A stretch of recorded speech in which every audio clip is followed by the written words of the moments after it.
I'll take a quick minute here to watch a floatplane fly over. Not too often we see one of these.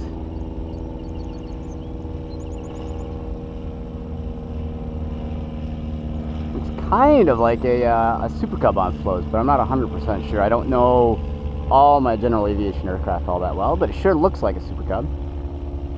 All right, so let's go ahead and we're going to get the Parkzone Archer, which has been modified into an Arrow. And by not just any Arrow, it's actually a duplicate of my grandfather's Arrow, using the paint scheme that I helped develop for him when I was growing up. So it does have safe installed in it. We're going to be flying it in intermediate mode on safe. So let's do a quick pre-flight check. Ailerons, elevator, rudder, and we are ready to go.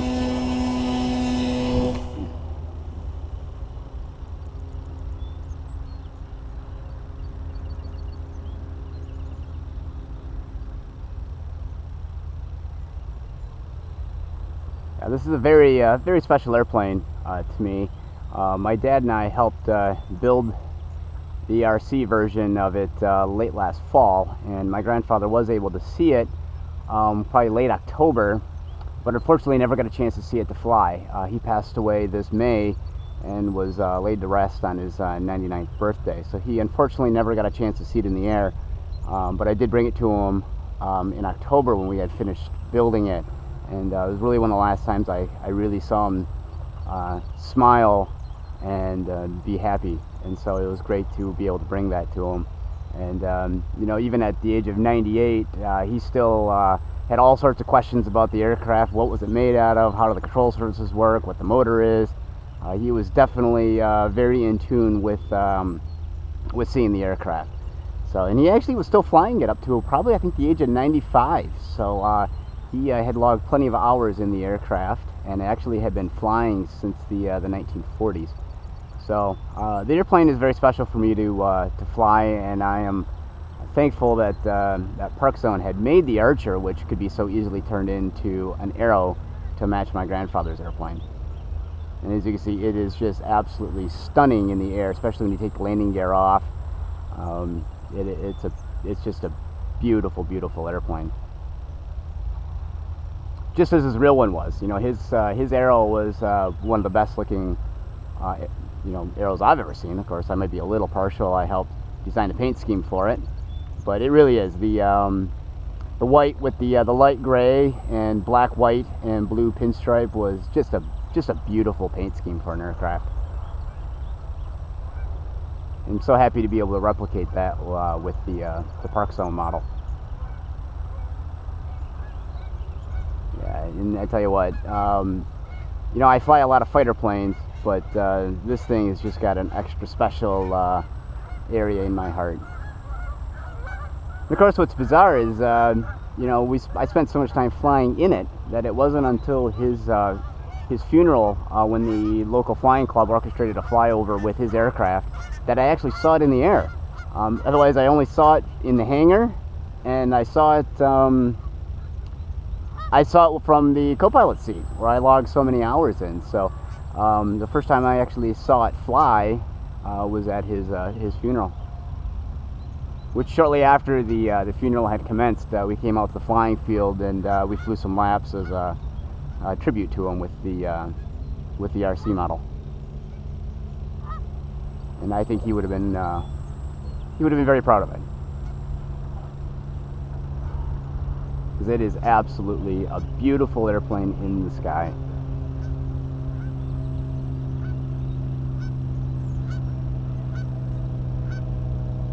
Now the modifications include detailing the interior with pictures of a cockpit of his Arrow. The pilot has been given gray hair to match his, as well as a green flight jacket, which he pretty much always wore.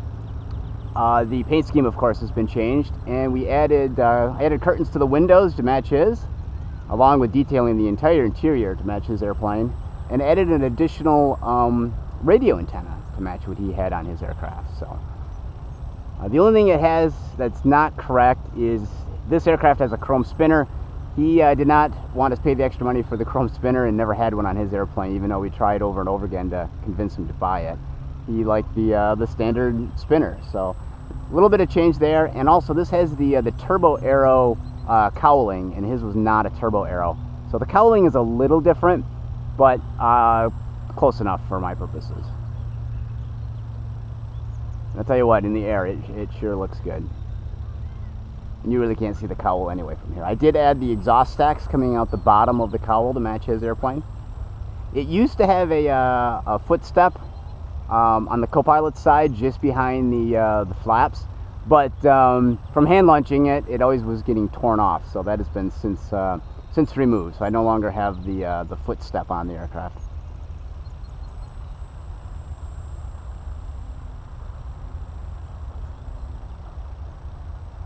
And the reason why I installed safe on the airplane is really this was the first low-wing airplane that I ever had flown besides the UMX birds. And given all the work we put into it and how rare the aircraft is now, you have to be replaceable, we decided that adding safe would be a wise idea to help protect the aircraft as I flew it. I don't necessarily think the aircraft needs it, but I like knowing that it is there just in case. I've never had to use the panic switch anyway. I've been flying it on intermediate mode, but I don't do any aerobatics with it. You know, my grandpa and I, when we flew it, we never did any aerobatics, and I don't do any aerobatics with the scale one either. I have plenty of other airplanes for that. This just reminds me of all the times I spent flying with him along the coastal Lake Michigan. Mostly, you know, he'd hand me the controls, and I'd fly along the coastline for couple hours on a Sunday afternoon, and of course always dreaming that I'd be a combat pilot someday. We used to pretend to you know, strafe targets and hit things even though we were at 3,000 feet and not doing anything crazy. It was just fun to you know, growing up as a young teenager, to pretend you're doing that. So yeah, what a beautiful aircraft. I wish my grandfather would have been able to see it. I think he would have really, really loved it. Just unfortunately, the weather in Michigan turned so bad in late fall and throughout the winter, and his health deteriorated pretty rapidly after the fall. So he just there wasn't an opportunity in fall and winter to have him come out and see it, and he was in too rough a shape come springtime when the weather finally broke. So we did bring him pictures of it, but that's as close as we got.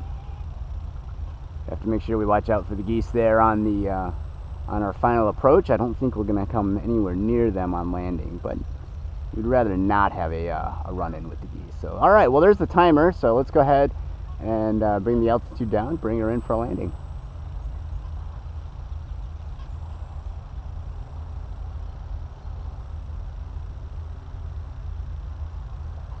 The aircraft is still in town. It's still in Grand Haven. It's owned by a new owner, and at some point we're going to try to get both of these aircraft together. Well, a little too high, so we're going to come back around one more time. Could have landed, but probably would have ended up in the geese, and they would have been pissed. But not too smooth there.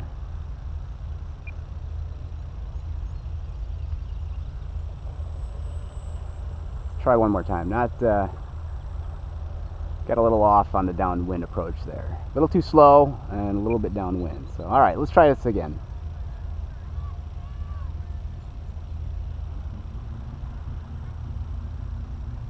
Ciao, geese. There we go.